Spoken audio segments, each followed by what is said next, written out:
أعوذ بالله من الشيطان الرجيم. بسم الله الرحمن الرحيم. إن الذين كفروا وماتوا وهم كفار أولئك عليهم لعنة الله والملائكة والناس أجمعين خالدين فيها لا يخفف عنهم العذاب ولا هم ينظرون وإلهكم إله واحد لا إله إلا هو الرحمن الرحيم.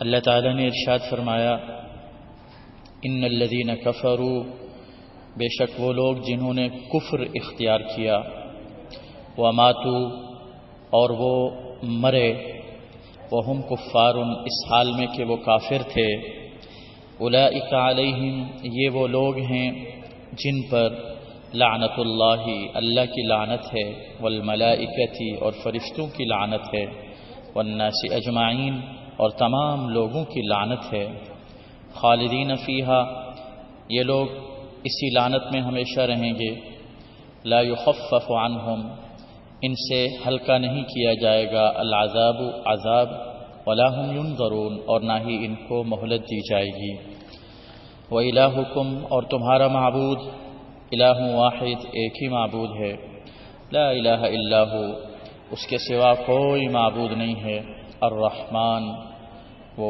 بہت رحم کرنے والا ہے، الرحیم، بے حد بڑا مہربان ہے۔ وہ لوگ جنہوں نے اپنی زندگی میں کفر اختیار کیا، اس کے اندر سارے ہی کافر شامل ہیں، چاہے وہ یہودی ہوں، نصرانی ہوں، مشرکین ہوں، ختم نبوت کے منکر ہوں،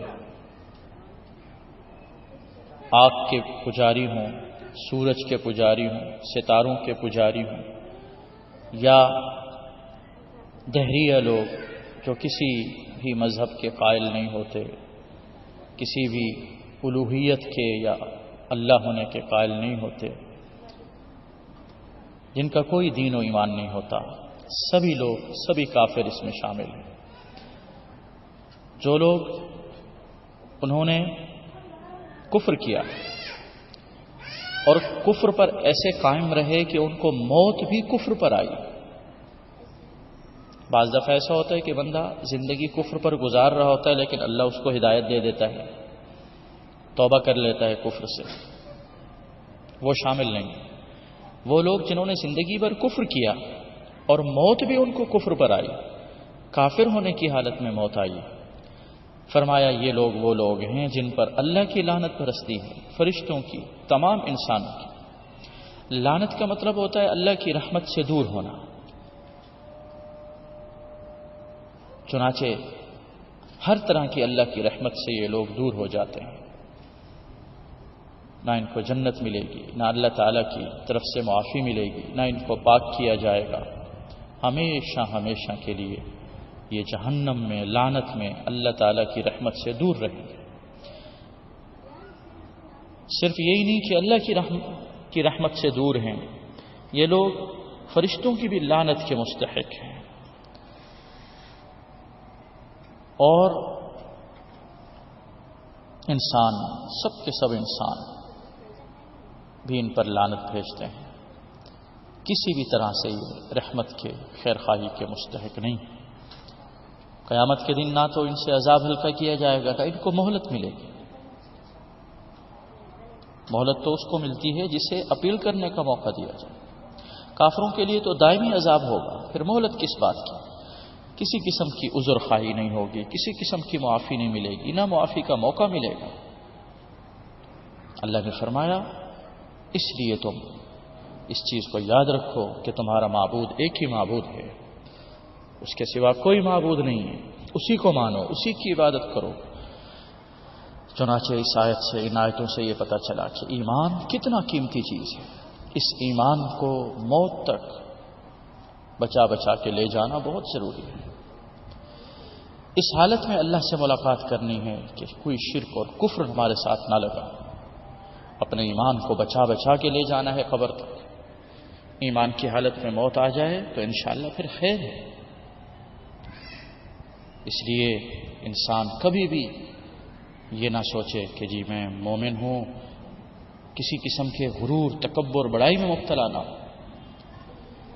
اللہ تعالیٰ سے استقامت کی دعا مانگے، ہدایت کی دعا مانگے، اللہ ہمیں ثابت قدم رکھ، ہمارے دلوں کو پھرنے سے بچا لے۔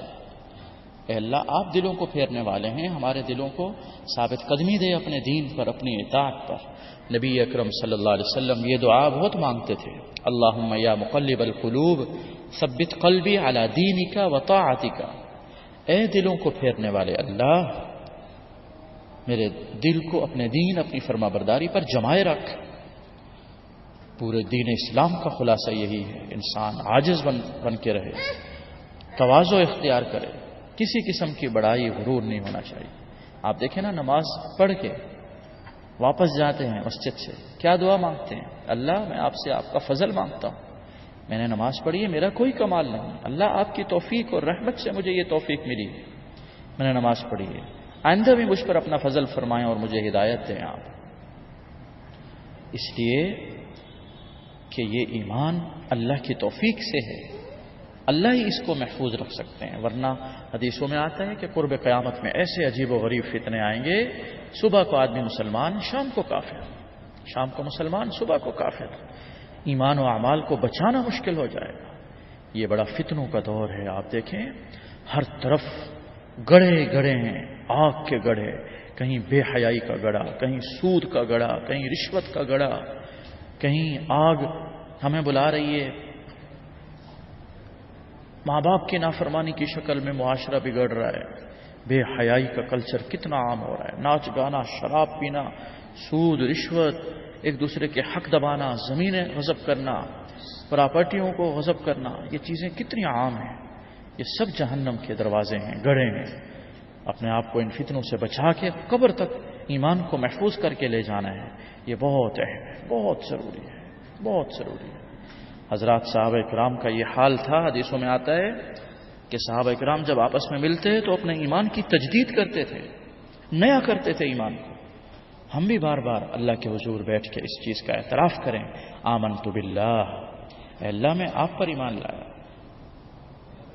آپ کے فرشتوں پر، آپ کی کتابوں پر، آپ کے رسولوں پر، اچھی بری تقدیر پر، قیامت کے دن دوبارہ زندہ کیے جانے پر، حساب و کتاب پر، جنت و جہنم پر، ہر چیز پہ اللہ میں ایمان لاتا ہوں۔ میں کفر اور شرک اور ہر طرح کی کفریہ شرکیہ اعمال سے میں اللہ برات کا اعلان کرتا ہوں، میرا کوئی تعلق نہیں، نہ یہودیوں سے، نہ عیسائیوں سے، نہ مشرکین سے، نہ قادیانیوں سے، نہ کسی قسم کے دین دشمنوں، زندیق اور ملحدین سے۔ اے اللہ میں آپ کو ماننے والا ہوں، میری نماز، میری عبادتیں، میرا جینا مرنا آپ کے لیے۔ یہ اعتراف بھی کریں اور اس کے مطابق زندگی گزارنے کی کوشش بھی کریں۔ اللہ عمل کی توفیق۔